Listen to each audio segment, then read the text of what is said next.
Greetings, welcome back. I'm Precious McGill, and this is 15 Minutes Closer.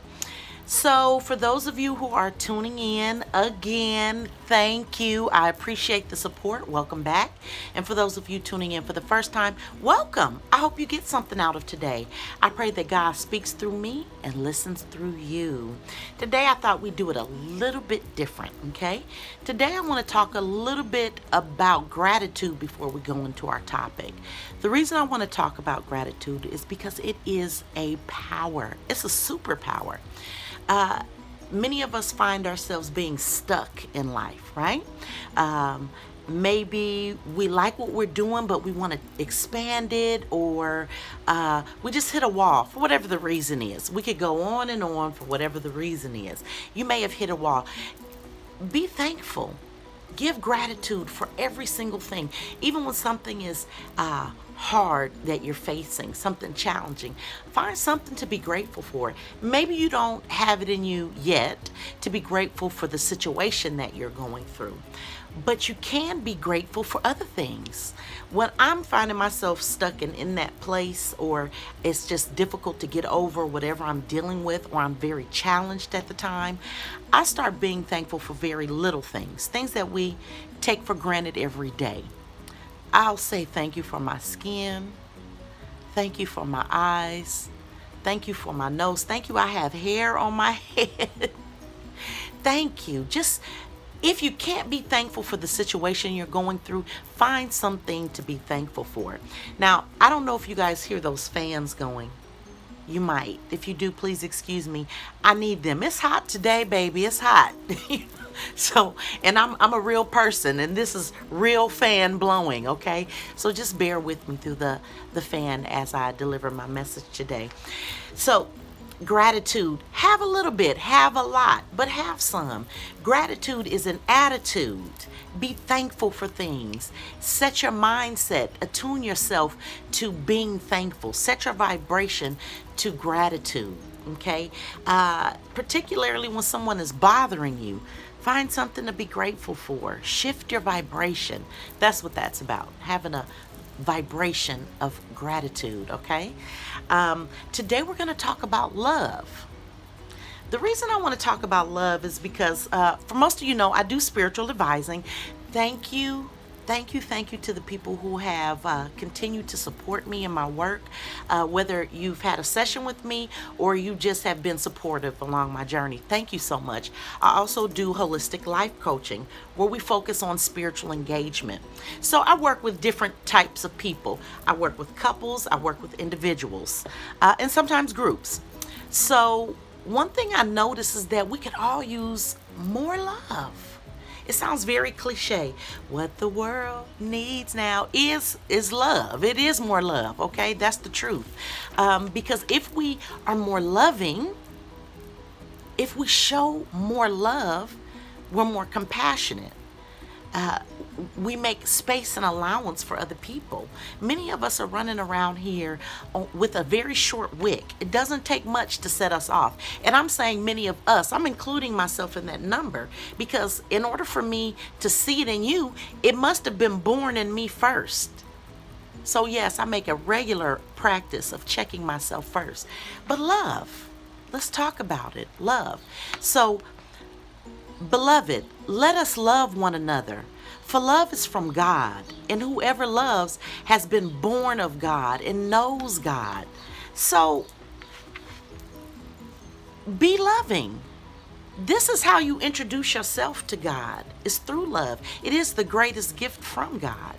You know, the people that we really need to love are those who are maybe hard for us to love. I talk about this. This is recurring. This will be thematic in all of my recordings, because love is essential. It's my quintessential. I work on tuning that vibration every day. I encourage you to do the same. It brings about change in your life.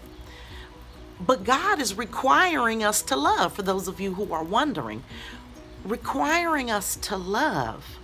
So in traffic, yes, this is my second time bringing this up because this is an issue for me. In traffic, when someone cuts me off, or drives ahead of me and slows down. See, I have specific examples, okay? It causes me to go deeper and express more love and maybe compassion. That is an aspect of love. I take into consideration maybe something is going on with that person. It doesn't have anything to do with me, okay? Maybe someone has been unkind to me, felt a sense of entitlement and acting out with me, having bad behavior. Inside, I might feel like saying, now, hold on now. 1 second. Let me get you all the way together. That's not very loving. You know, though we may feel justified, it's just not a loving thing to do. The loving thing to do would be to give that person grace. Love God, love the way God loves you. God gives us grace. It's nothing you can do to be deserving or worthy of grace, but God gives it to you. Okay? So let's give love when people don't deserve it. Let's be loving. Okay? A new commandment I give to you. Now, this is a commandment for those of you that believe in that. This is a commandment from God. God is commanding you to love, that you love one another just as I have loved you. You also are to love one another. Somebody said it wasn't me. Okay, that was John 13:34. Love. Now, no matter what your religion or what your belief is, I'm sure you can find a reference where God is calling you to love one another. It has been very challenging for me to love particular political figures these days. I see so much cruelty happening in the world, heartbreaking, watching those children crying, the symphony of tears, watching that. It made me angry. I didn't feel love. I felt sad, heartbroken. I feel when I watch children afraid to go to school, parents who love their children, afraid to take their children to school for fear of being deported, being separated from their families. How heart-wrenching. And in that, I didn't know how to love, or how do I respond in love with something that's so painful.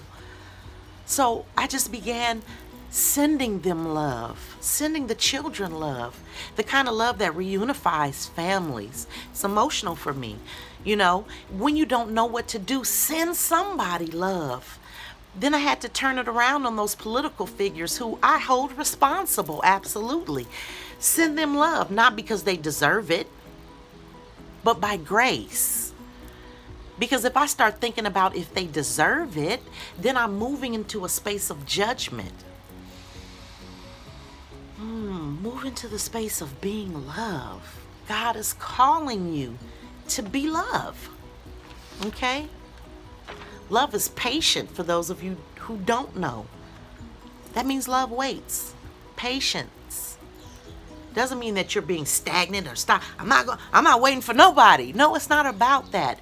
It's more about, in the meantime, while I'm waiting for this, or while I'm manifesting this, I'm just going to get busy in love, tuning my vibration to love. You guys will hear me talk about vibration a lot. It's simply your energy. Tune your energy to be more loving. Okay? Love is patient. It's kind. Love does not envy or boast. Okay? I'm not going to touch that. I could go deep on that. It is not arrogant or rude. So if somebody wrongs you or cuts you off, it doesn't give you the right to then extend that energy to them. Give them love. It's kind of like that whole turn the other cheek situation. That's very difficult, and the ego will not really indulge you showing that kind of grace to someone. So do it anyway. Not because you feel it, but definitely when you give it, you set up the space for yourself to receive it. Okay? Love does not insist on its own way. That means it makes room for other people. It is not irritable or resentful. It does not rejoice at wrongdoing, but rejoices with the truth. This is love, people.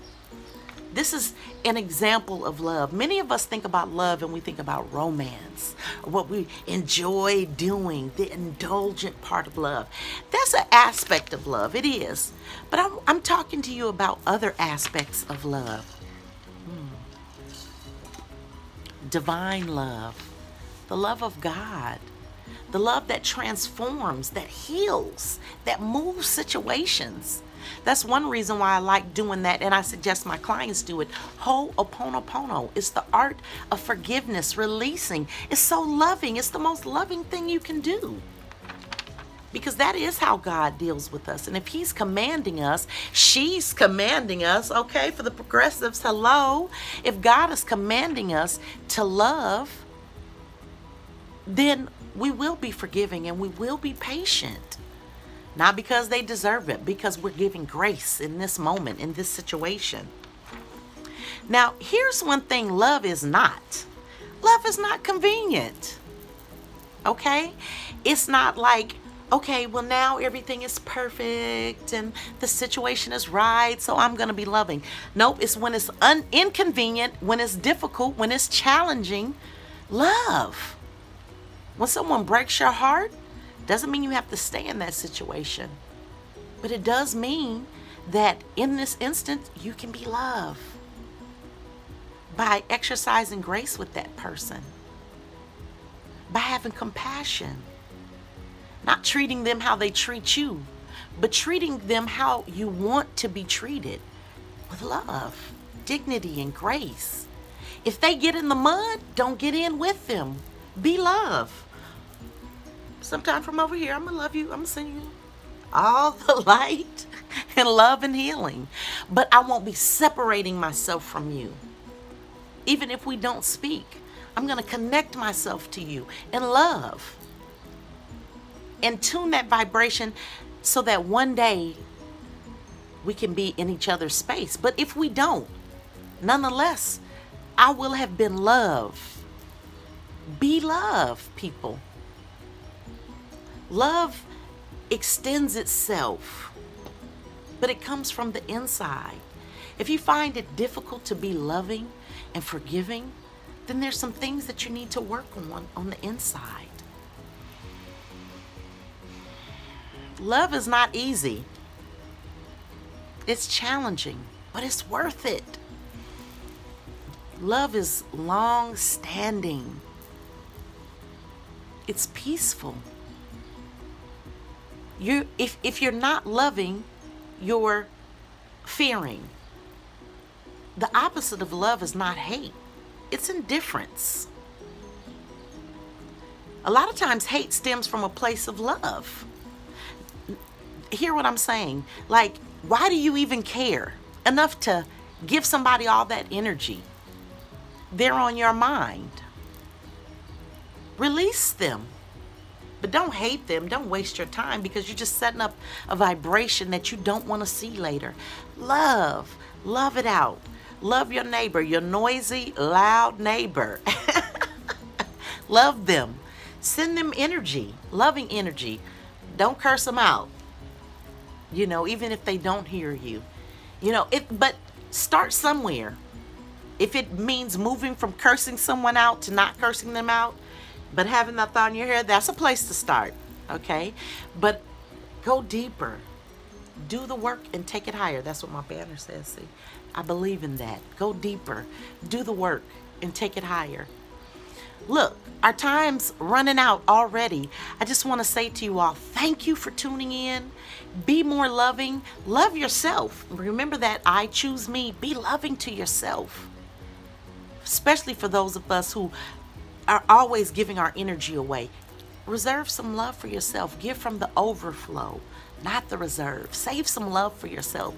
Be loving. Fill yourself from the inside and pour out the love of God.